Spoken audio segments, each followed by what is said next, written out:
excited to welcome Dr. Ethan Snow. He's going to address, some issues with assessment, how some assessed performances in the classroom can actually lead to a false confidence in our students' understanding. So he's going to share with us some ways to work through that, to address those issues. He's an assistant professor at the University of Nebraska Medical Center. His area of research is on this method for measuring knowledge, guiding remediation, and informing teaching and learning practices that operate on evaluating the alignments of students' metacognition with their examination performances. He recently published on the information that he's sharing with us today, and so I'm sure that he'll be excited. And I can also share too the article that they just published on this work. And with that, I'm going to go ahead and let Dr. Snow take over. Thank you, Stacy. And thank you for everybody for taking the time out of your day, and hopefully you'll find this a bit interesting. I think that's what brought you here, and I hope you can, or I hope I can do my job that you can leave with something tangible to take with you and perhaps apply. I don't have a ton to add besides I kind of have two major roles in my job, and it is teaching the sciences, and I have a heavy science background, but then my research interests have always lied in education and assessment, which of course they often are merged together. So I kind of come from these two different perspectives of how I look at research, but ultimately I hope you can see that in this data as kind of a scientific way of thinking about something that may be a different perspective of perhaps what you've worked with in the past. So without any further ado, I'm going to jump right into it because I've got a lot of really cool stuff to cover. I've got a lot of information in my slides, but I really want to show you especially how we manipulate some of this data and look at it so that it is practical. But I want to set the stage because thinking about metacognition and its role in education and development and assessment, depending on kind of your backgrounds in higher education, all of this applies. I want to set the stage with, I want you to think of an individual, and I'm going to give you some examples because I'm very certain that everybody here, if you've been in education, can think of somebody to have in the back of your mind as we progress through the next hour. And that's somebody who's approached an exam and sat down for any type of formal assessment, a summative assessment, and they felt really good. They're going to do well. They've studied, they've prepared, they know that information. They get into the assessment, they start seeing the questions, they put that into some objective context, and then they get to the end and they submit that, and they come I wasn't very sure about that. I don't feel very good as I did walking in. That's an example. The exact opposite is an example. Sitting down for an exam, somebody who thinks, I don't feel good about this, and they walk out thinking, hey, that wasn't that bad. I actually did better than I thought. Or you walk in feeling bad and you walk out feeling bad, or you walk in feeling good and you walk out feeling good. I just want you to think about somebody, a student, maybe yourself, because this definitely applies to self and lifelong learning, because that's going to set our stage, is keeping this idea. I'm going to get into some really technical terms, and I want you to keep remembering I'm going to bring this down to this stage that we just set in these examples, and I want you to keep thinking about those individuals who are hopefully in the back of your mind now. Because this outlines really two objectives for this talk, is describing two elements of metacognition that I research. One of them is certainty and its roles in this assessment. Now, certainty is a degree of belief that one's response to an item is correct. And the key here is that is happening instantaneous in the moment and is subjective to what this individual has just read and has some context to make that reflection accurate. That's different than confidence. And confidence is maybe a little muddier of a word because confidence is used in so many different regards. The confidence that we use in terms of assessing metacognition is the degree of belief in one's ability to provide a correct answer, given some form of context like a learning objective. So this is a pre-assessment. So how confident are you in your ability to answer questions on X, Y, and Z? Versus certainty is the degree of belief that your response to that item in the assessment time, that item or your response is correct. So it's a time point difference in self-reflection. And these are the 2 points that are going to be really key as we move forward. And again, hopefully you're already thinking about that set at the stage that we set in that individual. How would that pre-assessment confidence look going into an examination versus how does the certainty of responses during the examination kind of differ in those two regards? So we're going to look at this in 2 phases. The first phase, of course, is certainty, and that's where the research really started on this. This is beyond me and what I have done in my research. Somebody called Tony Gardner Medwin really established this in kind of the late 70s, early 80s. He termed it confidence-based assessment and later acknowledged the fact that he was using confidence incorrectly and he was actually doing certainty. So we're going to keep this as certainty-based performance levels. And this should be no shock when you think logically about answering a question. And many of you, I think, are educators and you understand that a response is correct or incorrect, right? There's no such thing as partial correctness. And if you want me to talk more about this later, I can. There's such thing as partial credit that is earned for an incorrect answer. But for the most part, there's either a correct or an incorrect answer. And then credit assigned can have a larger scale in between those two bookends. But from a correct response, you can be certain, somewhat certain, or very certain, or not certain to very certain on this 3-point scale. And that equates over into the interpretation of knowledge that that student has at that given point. And the key here is when you think about not being certain in an answer, that corresponds to wild guesswork, right? That wild throw out a response. I'm not certain at all. I don't know. And the reason that these are connected in the middle by this red box is the fact that that really is a 50-50 shot or different percentages if it's multiple choice, whether or not that answer will result in correct or incorrect response, right? But it doesn't matter with that absent knowledge being the level of knowledge that is being interpreted. When you think about that with partial knowledge, the same idea. A student can narrow out information. This could be fill in the blank information that's narrowed out from kind of a conscious standpoint and still taking an educated guess on something that they're basing information off of, or still that wild guesswork, or still that educated guess from partial information being applied to a multiple choice question. Still, they're connected because the result may be correct or incorrect. And this is starting to tease at the idea of being very certain. You answer a question correctly, of course, we interpret that, of course, as complete knowledge or mastery. Or if you answer a question very certain that is incorrect, we understand that that's flawed knowledge or misinformation. What I want you to get from this is the idea that you see this little yellow asterisk, and that asterisk is correctness only assessments are really only looking at complete knowledge or absent knowledge. The idea that if you're looking at nothing else but correctness, right, the absolute trueness of the information provided as a response to an assessment item as the standard for assessing knowledge, you're really only looking at, do they have full knowledge or do they have absent knowledge? And in terms of correctness, and again, there's some discussion on partial knowledge in the partial credit scale. But ultimately, that's what we see. So how do we detect accurately where partial knowledge and absent knowledge and flawed knowledge are at? Because if you have a student answering a question correctly, how do you know that it wasn't correct being from absent knowledge or correct from partial knowledge? Or answering a question incorrect, you may assume that they had no idea what was going on and had absent knowledge, but flawed knowledge often results from a wealth of correct knowledge with one piece of information that is incorrect. And that approach to that student is very different than a student who has no information to begin with as a foundation. So this is where these critical nuances are coming through on why it's so important to start thinking about certainty-based assessments and looking beyond just a single dimension of certain or of correctness only. You're going to see some slides coming up where I've got a number of abbreviations, and it's looking at these type of performances, the correctness plus the certainty.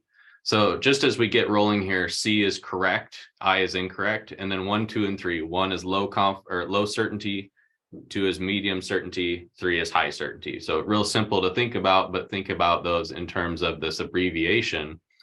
and think about the knowledge level that they translate to in terms of usefulness as an instantaneous assessment. But what I want to move into is its usefulness in remediation. So I just kind of ran through some instantaneous assessments. The majority of what I've researched has to do with using instantaneous assessments at two different time points and then looking at that growth. So when we think about remediation, if you think about these 6 performance levels, there are 36 possible pathways to remediate, right? If you have 6 performance levels, a student can answer a question with correct and high confidence, and that's going to associate with complete knowledge. If they remediate that question, let's say it was tagged for some reason or a standardized remediation where everybody remediates the same question, they may decrease in performance. But what if they decrease performance down to a partial level of knowledge, if we follow this arrow, to another complete response? We'd typically identify that as an idle response, that there was no growth one way or the other. Or take this example of flawed knowledge. Or actually, I'm going to jump up to absent knowledge right here. The idea that if you have a student answer a question incorrectly, and you're only looking at correctness, they remediate that question to an incorrect response. That could mean that they remediated to partial knowledge, they stated absent knowledge, or they actually identified flawed knowledge in their wealth of whatever exists in their knowledge base. So this can be really confusing if you're not looking at multidimensional assessments that includes this metacognitive reflection of certainty at the time of response. This is, of course, I've spent years on this and breaking this down because you can really, really dig into this data. I want you to still, this is going to be consistent for quite a few slides. Watch for that yellow asterisk, because that fully accurate interpretation of 36 type of remediations that can happen in these 6 performance levels, only 4 of them are truly accurate if you're only looking at correctness only assessments. What I mean by that is take this first asterisk on the bottom here. If you have a student with absent knowledge, you flag that, you say you need to remediate this information.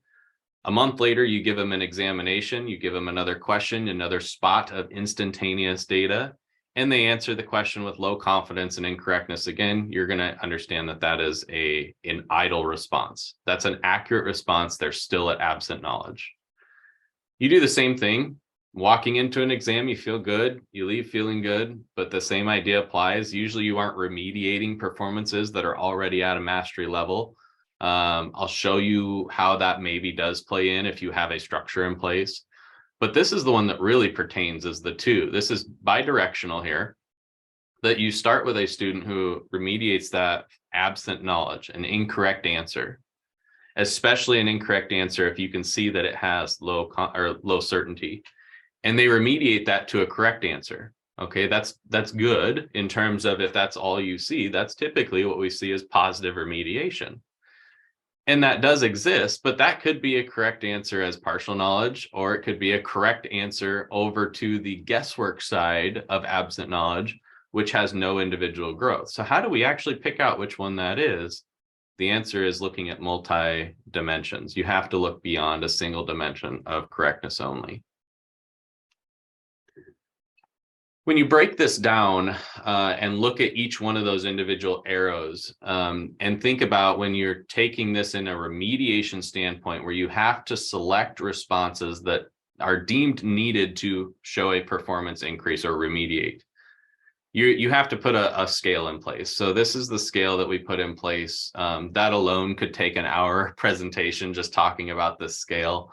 So I'm going to skip that for right now, but the ultimate idea is that they're still in the order of flawed knowledge is the worst, up to absent knowledge because there's an issue here that can be identified. There's a foundation that needs to be built with absent knowledge, partial knowledge in the middle, and then of course, complete knowledge is that mastery level. When you look at the breakdown here, again, you see that there are quite a few different opportunities for students to have a positive remediation. There's the most is a positive remediation from an incorrect answer to a correct answer. That's conventional. That's what you typically think of. That applies to this principle. However, I want you to look and kind of watch all the instances when I to C or an incorrect to correct remediation actually is a negative direction in demonstration and performance of knowledge. And we're going to break that down as we look at some slides here. So this brings us into some data. This goes back, I'm pulling some data from back even in like 2016 era, some of it from my time at UND as my dissertation, and then working forward and pulling kind of data from different projects into current time. But this is really some interesting data because there's a lot of data that gives us a lot of information. So in 2016, I asked the question, I said, okay, we're going to have a remediation plan put in place for 64 anatomy students in occupational therapy at the University of North Dakota. And there was 6 sets of exams. So there's a lot of exams. Each set of exam has a lecture exam and a lab exam. Lecture exams are multiple choice, lab exams are fill in the blank. So we've got quite a bit of data. When we look at this framework, what I decided was we're going to have an exam. I'm going to identify, and that exam consists of students responding with prompts after every single question. How certain are you in your response? Every single question. So I've got 2 data points for every single performance. I also have their confidence in terms of walking into the exam and how confident they are in some of those learning objectives in some later data, not this data, but that's going to show you that 3 dimensions. So we ask the students when they come in and take their exam, how certain are you as you answer every single one of these exam questions? I identify after that set of exams, the 6 questions that each student needs to remediate the most based on that scale. That's 6 questions per student, and they're different per student based on individual performances. So I've got 64 analyses to do in lecture, 64 in lab, and I do that 6 times over the span of the course.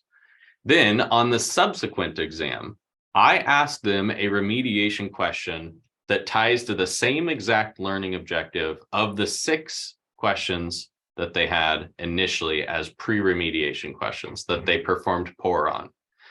And again, on that, or on those 6 questions that they remediate, 6 in lecture, 6 in lab, they are giving me their certainty level. So now I've got 2 time points where I can see multiple dimensions. With that, in 2016, I sent each student an email, individualized email, after each exam assessment saying, hey, Joe, you have these 6 questions that you performed poor on. Here is your responses. This is why you performed poorly on them. You will receive 6 additional questions on your next examination in a separate portion that will be testing these 6 learning objectives over for you. So everything was very clear. Everything was very organized in terms of what students knew and what they had to expect. And this is what we see. Blue line, of course, is pre-remediation. Orange is post-remediation. The grade percentage you can kind of ignore for now. And what you see, these are in order of increasing pre-remediation performances. And what you see is for individualized remediations, when we're looking at students on an individual level, this is allowing the high-performing students to achieve less remediation and the low-performing students to achieve more remediation. We're identifying those areas that students need to achieve more in terms of growth and remediation. So then that begged the question the next year is, what variable do we change? And what we ended up changing was we took the individualized remediation questions, which is IRQs, with email feedback. And I wanted to know how students would respond if I didn't give them the email. Because part of a metacognitive assessment is the ability to look at your own performance and reflect on how you perceived that performance. And the students get their exams back. The students, of course, all had a training opportunity at the beginning of the semester. They learned about these responses and what these codes meant, how to interpret exams. So in 2017, we repeated the same study, only with SAE. SAE is self-assessment exercise. Instead of receiving an email from me, we sat the students down after the exams. We gave them their examination answer sheets back where they could see the marks and they could see their certainty level on every single question. And what that did then is I said, okay, you're going to do your self-assessment and I'm still going to test you on 6 remediation questions based on that same scale. So they just don't, the only difference is they don't receive an email. They don't have that absolute certainty in what came from their professor on what they're getting retested on. We see that really change the outlook of the data. And what you see is instead of these two orange and blue lines converging over the high performers, that actually gives the high performers a little bit of an advantage, and it actually decreases the amount of growth that we see in the lower performers in the course. So we basically see this kind of still trajectory of moving toward the same remediation across the entire student body instead of different remediation based on higher remediation for poor performing students, bringing them up to a level of mastery. We repeat that once more in 2018. And this one I think is especially interesting because this is SRQs. And SRQs stand for standardized remediation questions. Instead of every student getting their own 6 remediation questions, I wrote 6 remediation questions that were based off the analysis of the entire class. This is the typical way that I think, and I use typical as the most common to say, my class performed very poorly on this question, so the whole class is going to get this question again on the next exam. This models that, okay? A standardized remediation question, 6 questions that the whole class performed poorest on, they will all get those in remediation. And look what that does to your remediation pool. Obviously, your pre-remediation performances are now a level line, and that is highly favoring your higher performers. That they, because oftentimes those 6 questions are being chosen and your high performers discriminated perhaps very well on those exams, depending on how you're choosing these poor performances, of course, not just on percent incorrect, but looking at discrimination indices. And what that does is it really takes your high performing students and lets them achieve more. And it really almost detriments your low performing students in terms of remediation. It does not give them that ability to not only reflect accurately, but have the chance to remediate what they need to remediate and grow in terms of academic development. So we see that change, right? You see that from A, B, and C, you kind of see that carrot across or the wedge change to an equal shape and then change shape in 2018, still with that standardized or with that self-assessment exercise in 2018. When we break that data down, this is kind of an expected slide. So all you really need to see here is blue is your pre-remediation frequencies, and down on the bottom here are your I3, C1, I1, I2, C2, and C3, that flawed knowledge, absent knowledge, partial knowledge, and mastery or complete knowledge. So these are just the frequencies of performances that came from all of that data in the 3 different years.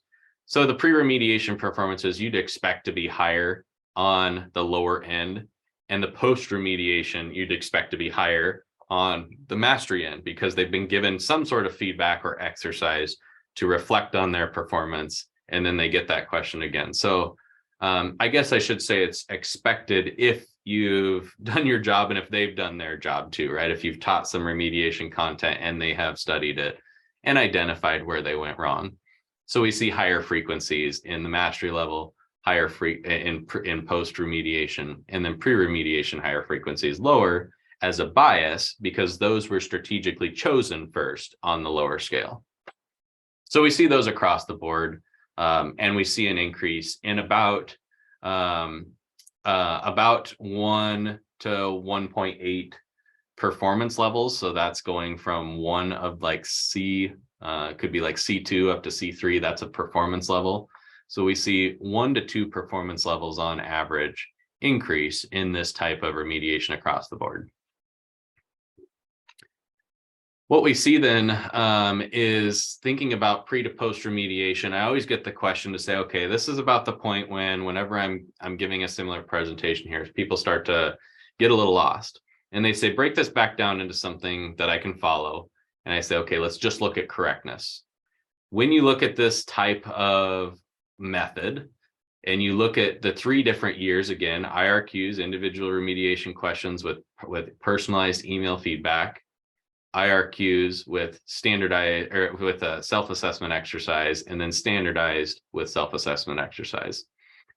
You do see on the remediation, so again, on the post remediation side of content or side of data, you do see an increase in correctness. And remember that scale, okay, that whether you think the scale from all the colored arrows going up and down on all the remediation performances, or that linear scale with all the types and directions, the idea is you are moving upwards the scale, and at the higher end of the scale, you'll find C3 and C2. C3 is mastery, C2 is one of the 2 options of partial knowledge, which is the next in line. So of the 6 performances, 2 of the top are correct answers, okay? And that's why in terms of the data, in terms of what we are seeing here, if there is a positive remediation, depending on where that comes from, but class-wide, when you've got thousands of data points, you are seeing an increase in correctness. And that's good, okay? That's obviously good, because that says when we aren't looking at multiple dimensions and aren't looking at certainty with responses, we are doing something of a justice to making sure our students are answering at least correctness in terms of a positive remediation. So I start to break this down a little bit, and we see obvious growth here. The same if we just look at certainty. Okay, if we just look at certainty, again, the idea that certainty can kind of be spread everywhere. The bottom and the top of that scale of knowledge both have 3s, which is the highest level of certainty. 3C on top is certainty, incorrect information indicating mastery. 3 on the bottom with an incorrect answer is flawed information, like misinformation. Now, regardless of where that is going to start, the general data will show that as a pre to post remediation, students are becoming more certain in their second answer, in their remediation performance. And we like to see that because you want to have certainty increase even if correctness decreases. Okay, this is one of the red flag points. So if you're taking notes and want to think of some really critical philosophical pieces, it's important, I would argue more important, that a student increases in certainty regardless of increasing in correctness. Okay, you can increase in certainty and have a more accurate metacognition, even if your performance goes from correct to incorrect, because now that student at least understands where they're at, what they need to work on, what level they're operating on. And it's not disjointed, because the misalignment is problematic. The misalignment is students that don't know what to do to remediate appropriately and to grow and to develop, not only academically, but develop in terms of just maturity and level of thinking and self-recognition of ability. And so that's really kind of what we're dealing with, is the psychological piece of metacognition. And that can have a big difference on the populations, which I'll talk about at the end of the presentation. What level of population you're dealing with, this data can look very different. This data so far has all come from graduate level students.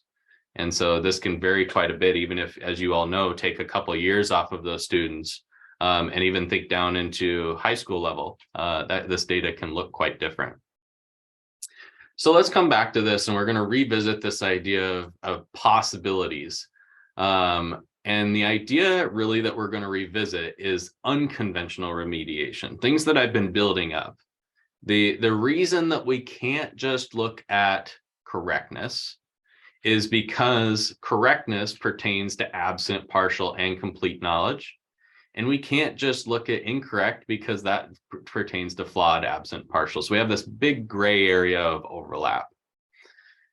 So the question that I hope you're starting to think about is, how often does these unconventional remediations happen? Because that's going to matter whether or not a conventional remediation, in terms of following an incorrect answer to a correct answer, that would be conventional remediation, because you understand that would be positive. Unconventional remediation is remediating a correct answer here in terms of absent level up to an incorrect answer here in terms of partial. Correct to incorrect is a positive remediation, question mark. The answer is yes. So how often does that occur? That's what we're going to show you here. When you come back and revisit this chart, you see here that you have I to C, right? That's what we're talking about, is I to C, incorrect to correct. And that can be incorrect to correct in a positive direction, incorrect to correct in a negative direction, incorrect to incorrect can be positive, idle, or negative.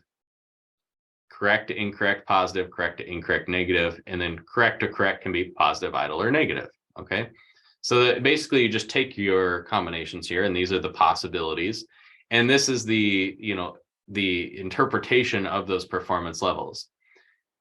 I'm not going to focus again as heavily on grade because there's just not enough time here. And the grading scale, if you want to ask or talk about it at the end, we can talk about this. But ultimately, depending on this scale, again, the idea, the more correct, the higher the credit is typically what's associated. So you see this increase in score whenever the C is in the post-remediation position, right? Because that correctness is going to increase that score with the correct response. Kind of think logically about it, at least at this point. But there's those yellow asterisks again. The idea that those accurate, fully accurate performances are kind of within here, but look at the I to C in a positive direction as an accurate performance. I to I, if a student answered an incorrect answer, I gave them a remediation exam, they're still incorrect, I'm going to say that that's no movement. So that would be an accurate response. Yeah, you get the idea, correct response, correct to correct. That's what we're looking at. So those yellow asterisks, again, are fully accurate interpretations, at least in terms of correctness only. Here's how this breaks down. So when you take every single one of these possible scenarios that associated with those directions in the graph of remediation, here are your 36 possibilities all across the bottom here. RE on the end is record error. So if they didn't answer it or there was an issue or whatever, that's what these are. You can kind of ignore them. So when you look at this, these yellow asterisks, an I to an I in terms of that I1 to I1, the only true accuracy is not a whole lot, right? You start to see even the green 2 bars here for green, in terms of what you're looking at, there's not a whole lot of accurate responses. And when we break this down, because that's just a whole bunch of bars, here the bars are condensed and then they're condensed into a pie chart. So what you can see, I to C, this is what we were looking at, I to C, incorrect to correct. When you pool all of even the levels of certainty into this category, I to C is typically thought of as positive. So if you look at the positive responses, we have plenty of positive responses. These are good. And then we have the idle responses that may be a misinterpretation, right? That typically an I to a C would not be interpreted as at least a complete positive response. It would not be thought of as an idle response. And then it definitely wouldn't be thought of as a negative, but we see that occur in at least a portion of the data. I to I, we see the same thing, the actual and accurate interpretation here. This one falls about in the middle. C to C, if you have a correct to a correct remediation, typically would be thought of as no growth. We see that happen a lot more, that C to C is a positive growth that would be misinterpreted. And that is because that C that is associated with guesswork, right, absent knowledge, or partial knowledge, educated guesswork, wild guesswork for absent, educated for partial, is remediated up to correct with high certainty, which is mastery. So that's C to C and positive. That's where we're getting this yellow bar. And then that's spread kind of across the board for C to I. So when you break all this down, you see that conventional remediation performances, as you would interpret them without looking at certainty, you see this kind of based into a 48.96% category. You see 44.84% is all still unconventional. That's a lot. So is it acceptable or unacceptable when we truly look at this?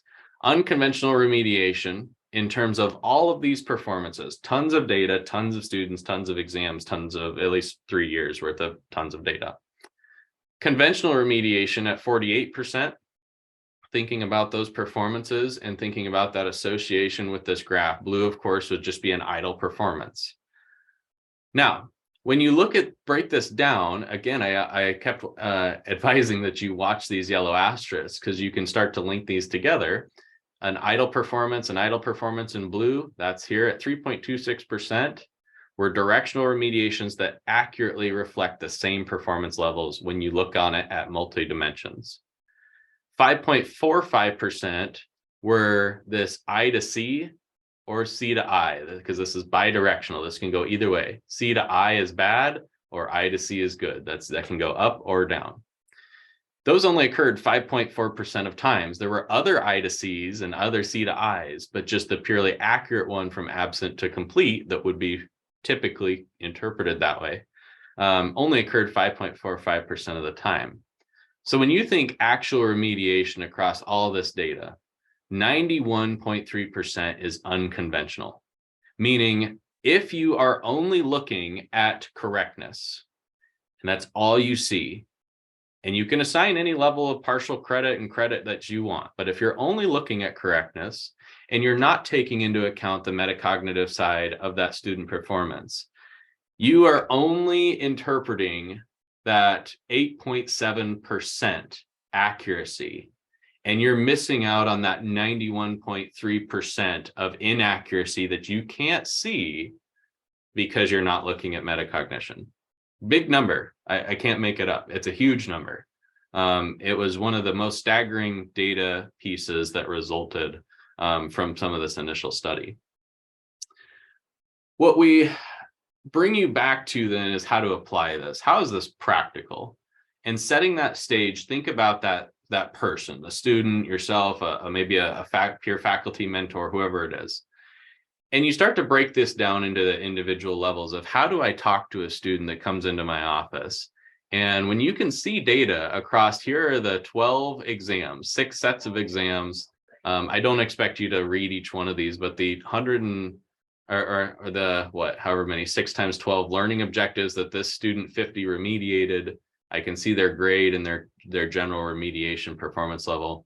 This is a student who has a high remediation score. This student, you can see, started down here on I3, the scale is in here, and remediated a lot of big green arrows up to the C3 level. A low remediation student on the right, you can see, has low remediation. A little dot with no arrow means an idle remediation, stayed right at that level. But what you see that I want to point out is everybody say, oh, of course, this one is better, right? But this student started out with a much higher metacognitive inaccuracy, meaning look at all their first dots, or the majority of them all fall on I3, incorrect and highly certain. That's a big misinformation. Whereas student 35 started out at the guesswork level, but they knew they were guessing with low confidence. So my question to you is, which one of these students, we often think of ranking students in terms of performance, which one would you rank higher? Would you rank the student that maybe has obviously at least a letter grade lower in grade percentage, remediated less but knew where they were at, or a student who has a higher grade because they're able to remediate, but they're often metacognitively inaccurate. They often think they know the answer and then get it wrong. It's food for thought, because then if you look, same idea, you look at a student with the highest grade, a 96% in the course, and the student, you can kind of pick out where they're again, as typical per a high performing student, would be remediating all their questions up to a C3. Or you look at a low grade student, and that low grade student here started the most out with inaccurate performances, and remediated at least typically to that mid range, which is probably expected, right? It's not a complete one-to-one transfer. But the practicality of using this then and talking to the student is, how do you work with them? And how do you interpret these performances so that you understand, as the instructor of record, really what this falls on? I'm going to skip through. I'm going to leave these slides because there's some grades in here that I think are important to understand, because there was a decrease in grades. But for time's sake, again, this idea that we're using a scale that can decrease a grade and increase accuracy of assessment. And so if you want me to come back to this at the end, I can. And thinking about the alignment of the self-assessment exercises, that of course can come up at the end as well, because we also surveyed the students.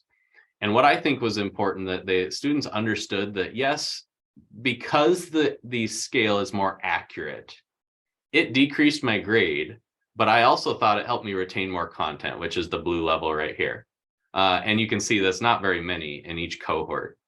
So that became really interesting to kind of assess this and look at the kind of the outcome of the learning objectives on mapping those learning objectives together. So I know I blew through those slides kind of quick, but that's really not the focus. I just want you to understand that there's a lot of key data that kind of rotates around nitty-gritty, detailed mapping of assessment items to learning objectives. And then we can map all of that. We looked at the student data. We can map that back to learning objectives.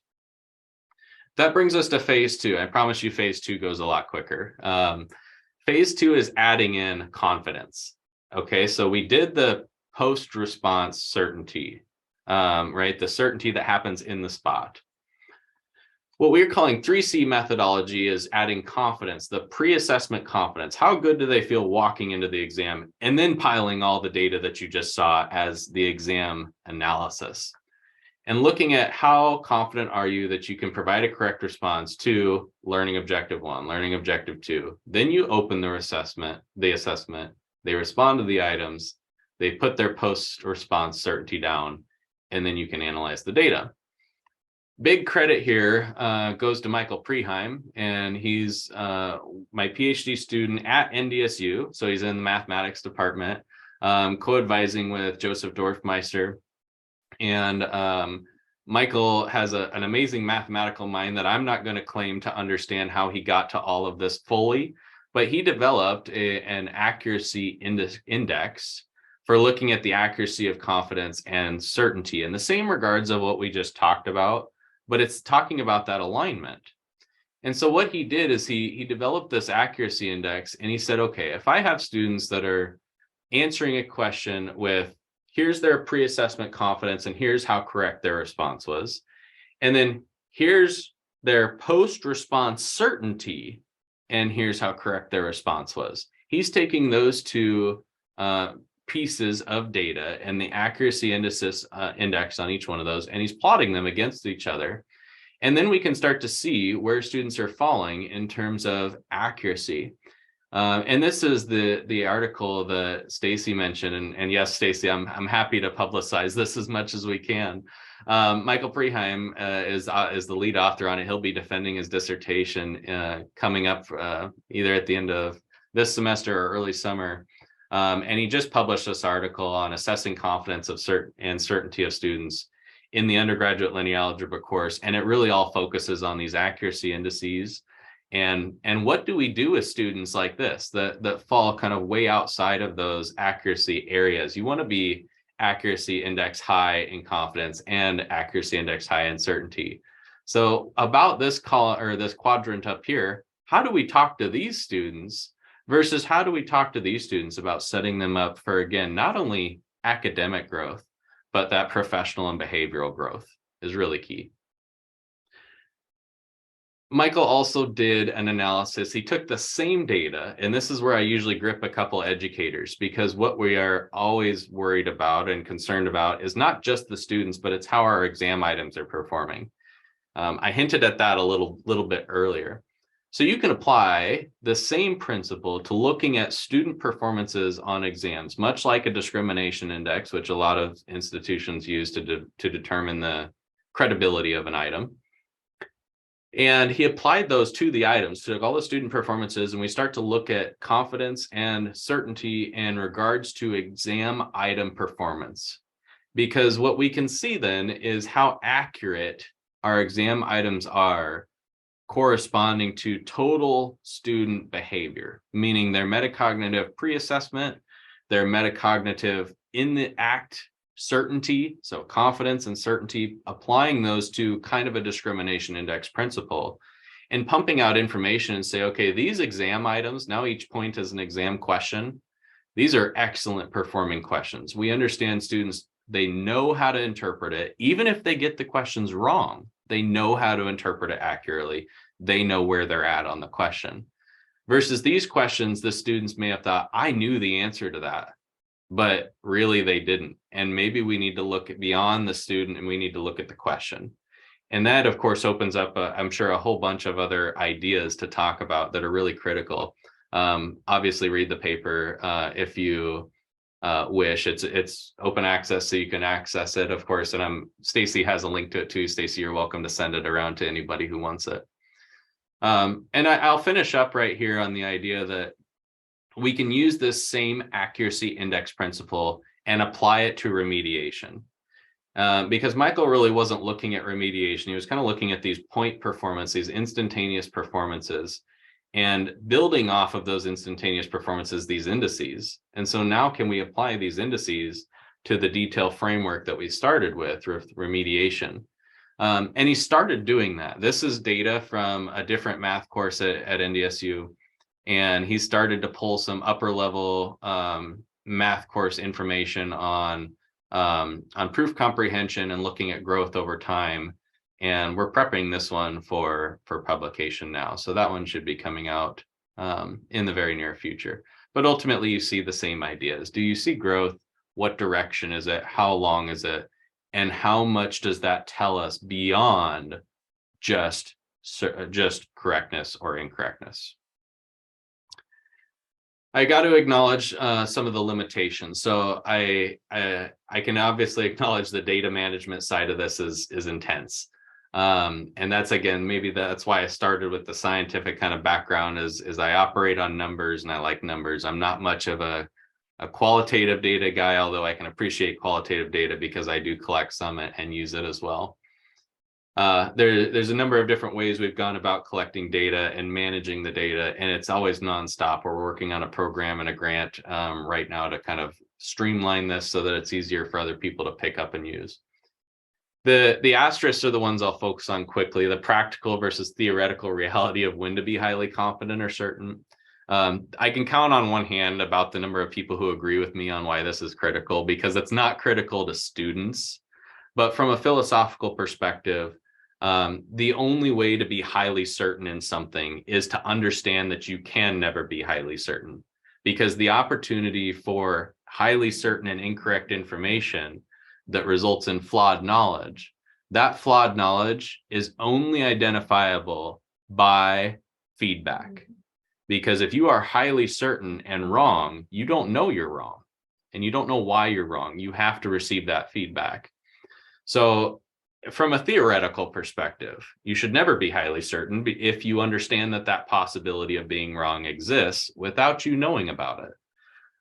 The reason I get on this, I'll even claim it is my soapbox, because it's really critical to some of the theory behind metacognition. It's not pertinent to the students. We've surveyed a number of students.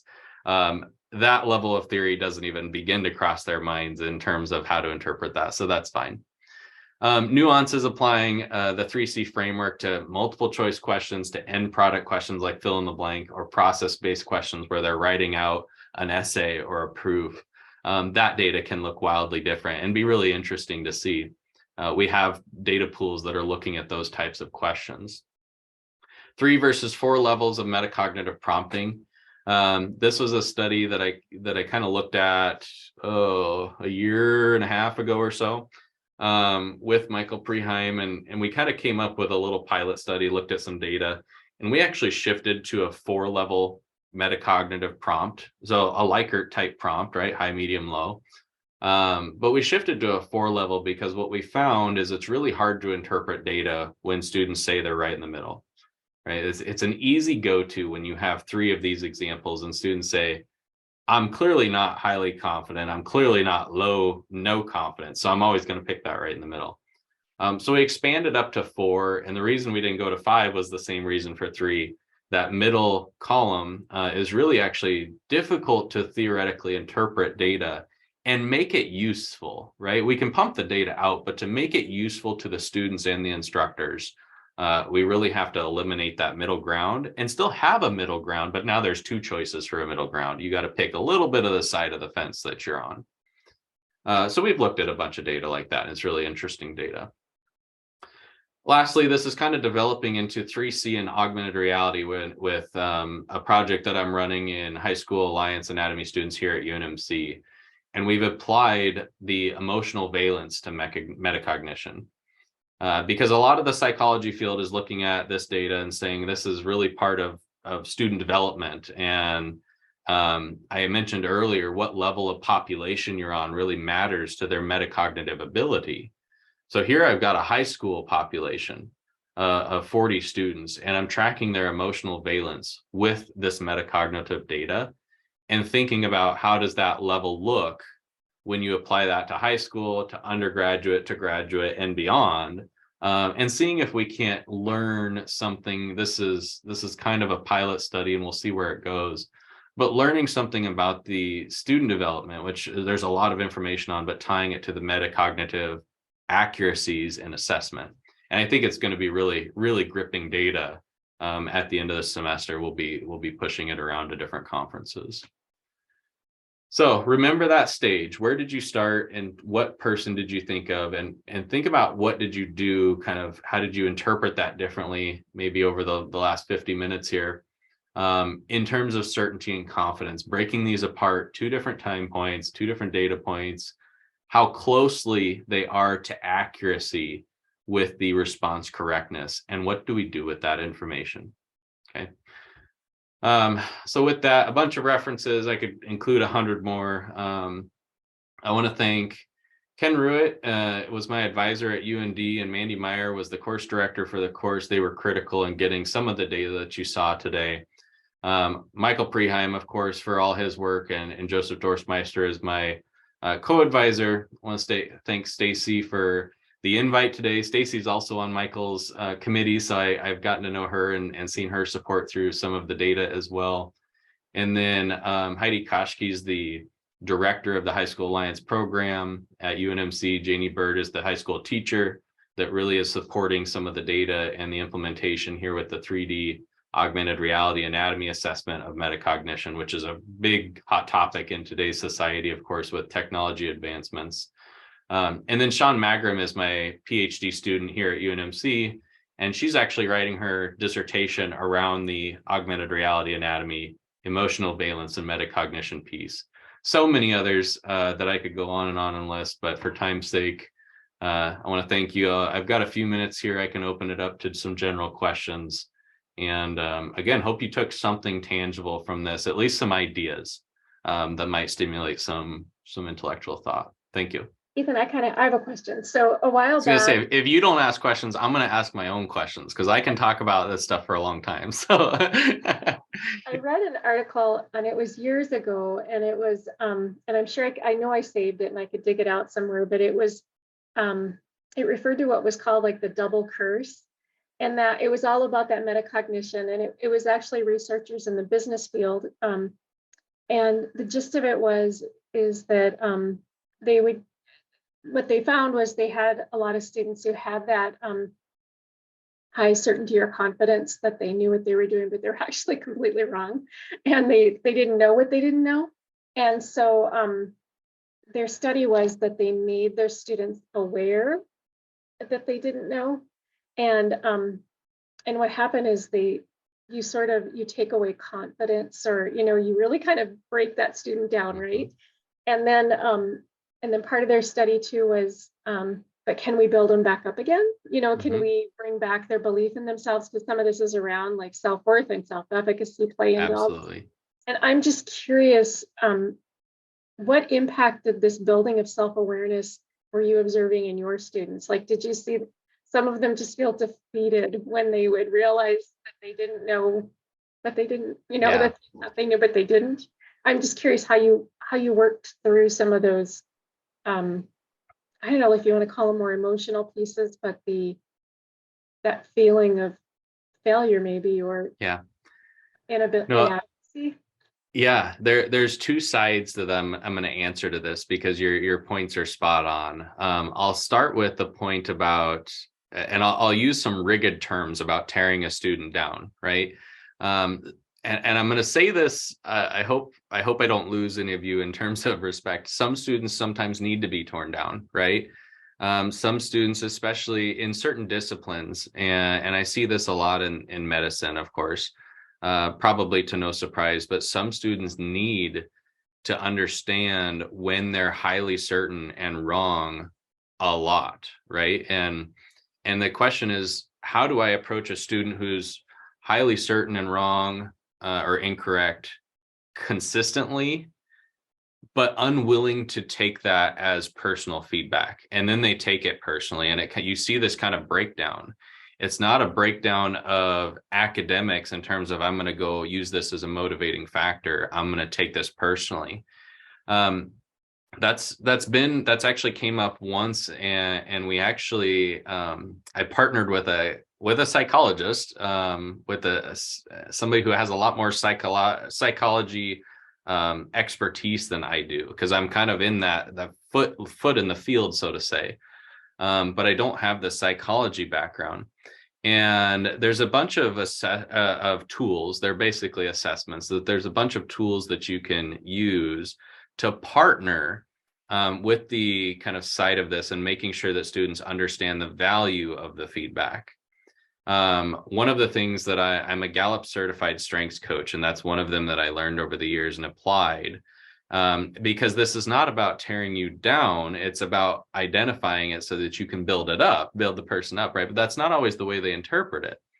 And it's not about identifying and fixing an instance. This is about long-term growth, such that if I have a student who is constantly highly certain and incorrect, I want them to change over time. I don't want them to change the remediation of these 6 learning objectives. I want this to change a behavior over time so that when they are in the operating room, they're making the right decision to when to step back and when to step forward. So I've got that side of it. And that's a side that I can't claim expertise in, but I will say that that is a large rationale for over the years why this has built up to the high school Alliance Anatomy course that I told you I'm researching in right now is grant funded to look at emotional valence. Now we're talking a whole different level of emotional valence, right? And emotional language for the stage of development, human development, that high schoolers are in.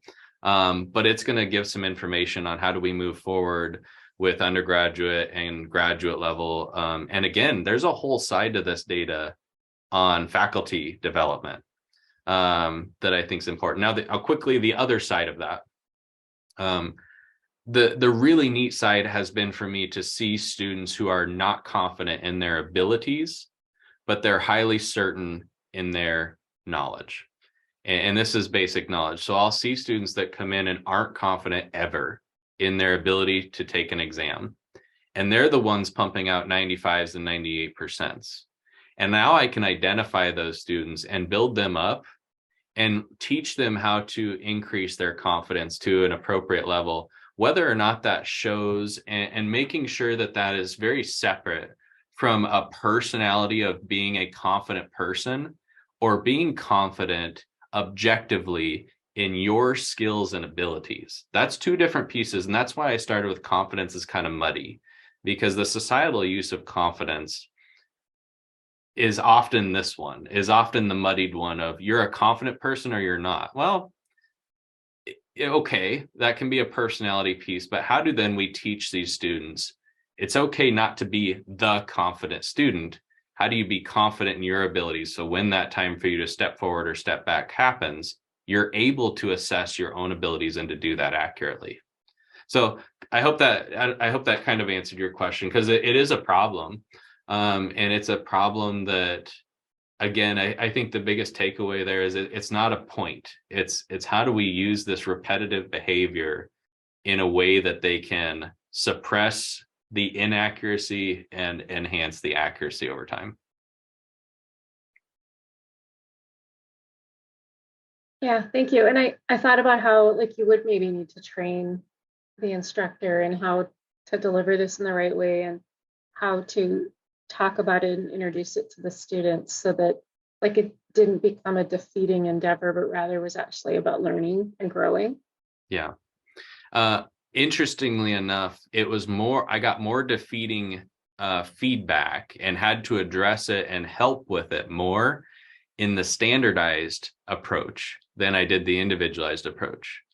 Because when students receive an email from me saying, I've analyzed you out of 64 individuals, this is what you need the most. And I'm going to put this exam together just for you, and it won't match anybody else's exam. That actually, we collected a bunch of survey data, and it increased the learning motivation. So if you're familiar with the different scales of strategies and learning for motivations for learning, it increased control beliefs by quite a bit. The belief that no matter what I see here, it's I'm in control of it. It's not somebody that's limiting my ability to perform accurately. It's I am in control now of my destiny in terms of academic growth.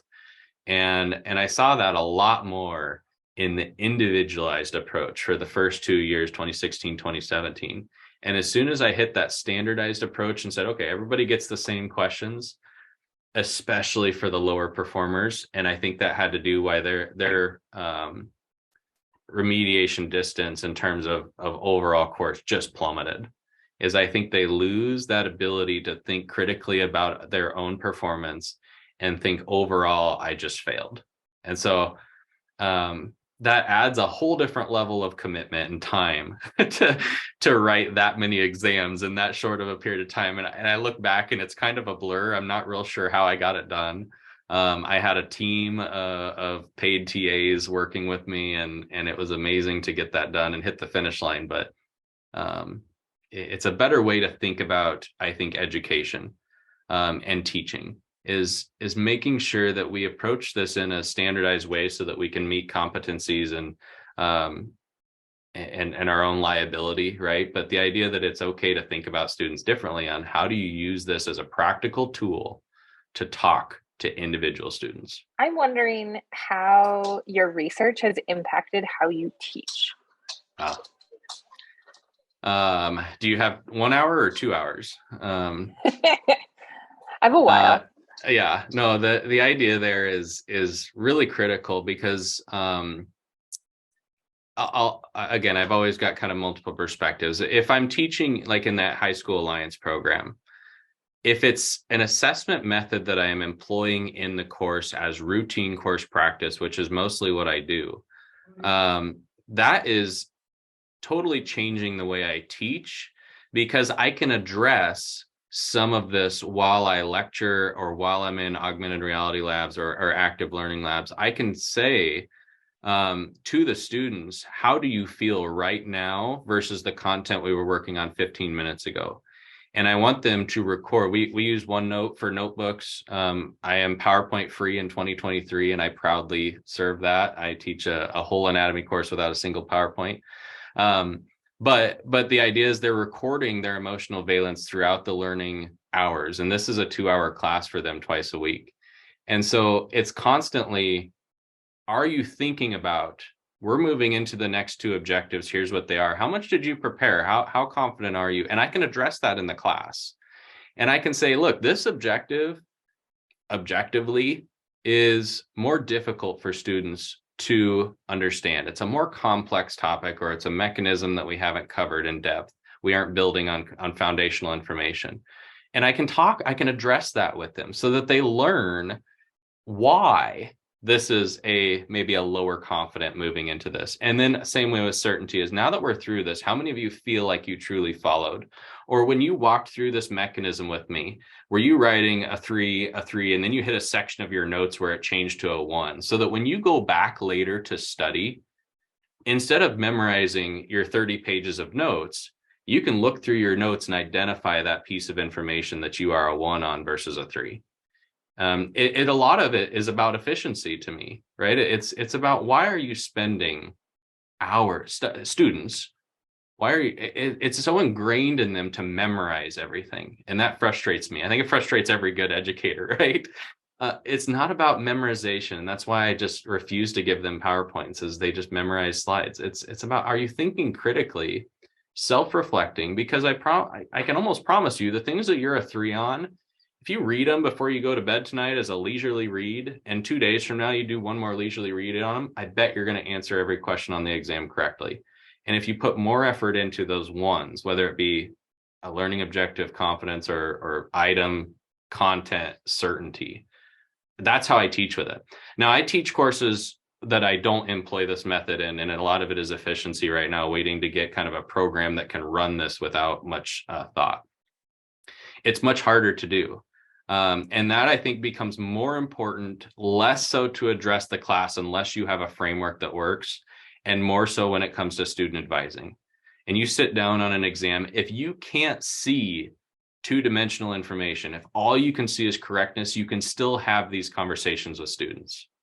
You can still have those conversations, because usually they will know, or they'll just tell you without you asking, I thought I knew that one. That's an I3. Or, yeah, I had no clue on that. That's an I1, right? Or that one, oh yeah, I got that point. They feel it's a win. And then that's when you address this and say, okay, I'm going to bring you down a little bit, because that really demonstrates an absent knowledge. And you're going to see this in your future. Let's talk about this. So it's just a different way to approach it. It becomes more one-on-one when you can see those assessments, whether or not that's a student scheduled appointment or a mandated one from the professor. That's 2 different directions I'd approach it. What are the sizes of your courses? So I guess which courses. So the high school alliance course has 40 students right now. And that's where I can manage the data with a full-time PhD student, because I give a lot of credit to Sean. I give a lot of credit to Michael in managing data and doing a lot of the unfortunate grunt work, right? That we're all familiar with. We all got to this point, so we're familiar with the work that it takes. And so the OT course that I ran was 64 students about every year. And that was, like I said, that was kind of a crazy time, because it was a 12-week course, 6 sets of exams per student. The Michael's undergraduate linear algebra courses, depending on the year, it's kind of varied how many sections he's teaching or in control of, but that's ranged, I think, from 30 to 60, kind of within that range. Then you get into bigger courses, like our medical curriculum's 132 students. Now, I have not done that in this course because it's not manageable by me yet. But I've started to employ, you don't have to employ the grand picture, right? The data that I just showed you truly is years of building up to a point, and a team. If you're thinking about employing something, start simple. And it doesn't even have to be the analysis. Just start having students reflect. And this can be a post-exam reflection, right? Something as simple as, you took an exam, didn't collect data on individual items, but here are the learning objectives. Which ones did you feel really good about? Which ones did you feel not really good about? You could do that before the exam too. And that you can do that right when they walk into the exam and kind of get a feel for where they're at right when they take the exam. Obviously, if you are a pedagogy geek like me, you'll say they need to be looking at the learning objectives as their study guides, because they always ask for study guides, and I say that's what the learning objectives are for. So can you start that in your lectures? Like I said, even if you're not employing a full methodology here, are you talking with students about reflection? Because it is a learned process. Every course that I implement this on starts with kind of at least 45 minutes, and even that's pretty tight, of just a training by me. Like, this is why we're doing, you got to give them a rationale. They have to know why they're doing what they're doing, or else it becomes just scribble marks. And you have to demonstrate to them why it's valuable to them. Because if all they think you're doing is collecting annoying data and it's taking time, your data is not going to tell you a whole lot, right? And that's the key, is you have to make this valuable to them, and help them and show them success from a dedication to that metacognition. So my classes, to answer your question, are really highly varied. Yeah, I I'll was say really it's just varied asking in because, emotional level too. yeah, I was kind of wondering what the feasibility was of like what the upper cap would be for the student enrollment of what could you really give them feedback on if you have Yeah. a high enrollment course. I'd say as soon as we get the software written to manage, especially remediation, the data collection's not all that bad.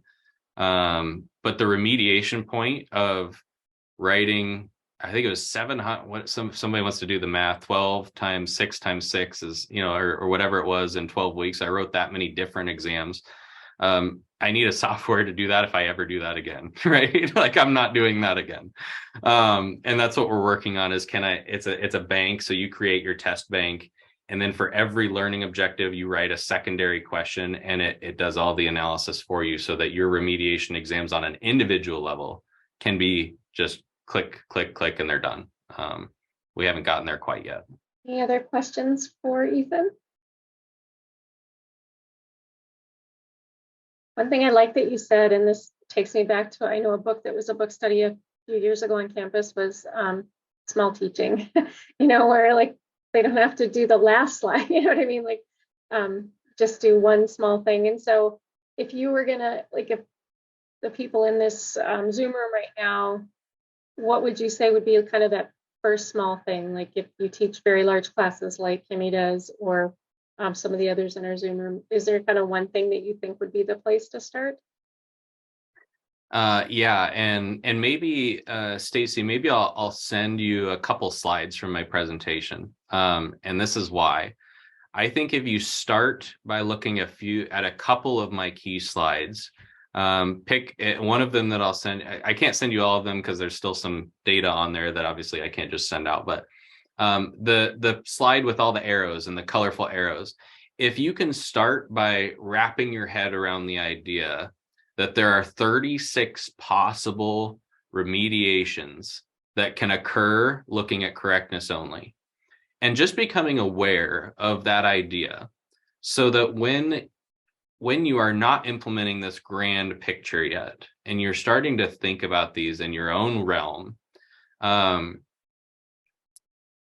and you see your exam performances, can you identify, really, is it always identifying an issue in the question stem and I need to reword the question? Or do I need to teach it differently? Which is probably not new information, but it becomes, how do I teach it and how do I gauge my audience differently? That you're gauging them in a way that you can see clearly what their confidence or certainty is. You don't need to be collecting data. I think if you want to collect data, I obviously am going to applaud and I'll help as much as I can. But that's the key factor, is just understanding the depth of this. Is not just an extra piece of data, but this really is critically looking at something that we're in the year 2023, right? If I can teach an anatomy course in literally a virtual reality, a separate reality, and we haven't gotten past grading exams by correctness only, we've expanded in one direction incredibly in technology, and we've left the assessment of its benefits way behind. And so I think, and it's not the matter of doing everything perfectly. It's a matter of becoming more aware and starting to be a little more conscious of, how can I start to think about this in my teaching? How can I implement this in, like Dr. Condry, like into my lectures? How can I start to have these conversations to a group without them really knowing even sometimes? And then how can I have those one-on-one conversations that aren't so much, you need to study more, I need to find a different study method for you, I need to send you to tutoring. Sometimes if that student is constantly I3, They don't need a tutor. They don't need more time. They need to find the little inaccuracies in the wealth of information that they know. And that's a critical one. It's about what is the feedback that you're giving students that is going to benefit them the most and get them to a point of success. I've seen students be recommended 100 different ways. And none of those 100 ways were ways that, how do you identify the flaw in your knowledge? That's a separate skill, right? That's hard to do. That's sometimes hard to stomach. You know, if you feel good about that, and I'm maybe going to toe a line here because we're in a safe spot, but it's hard to stomach from a faculty perspective. Faculty are wrong sometimes. And sometimes it's a matter of stomaching it yourself and knowing how to take that. Well, students are often in that position. I think faculty are granted rarely in that position, which is a good thing. But think about a time that's maybe happened to you. It's happened to me. I'm happy to admit that. And I think it happens a lot to students. And I think they take that so much worse. And like Stacy, your point earlier, how do we make sure that doesn't just bury a student? And that they know that they don't just need to go rememorize all those slides. How do they find that one? Maybe it's 10 minutes that they need to spend and they've mastered that content. And they're going to go spend 5 hours cramming. And they might pick out that little flaw and they might not. It's key.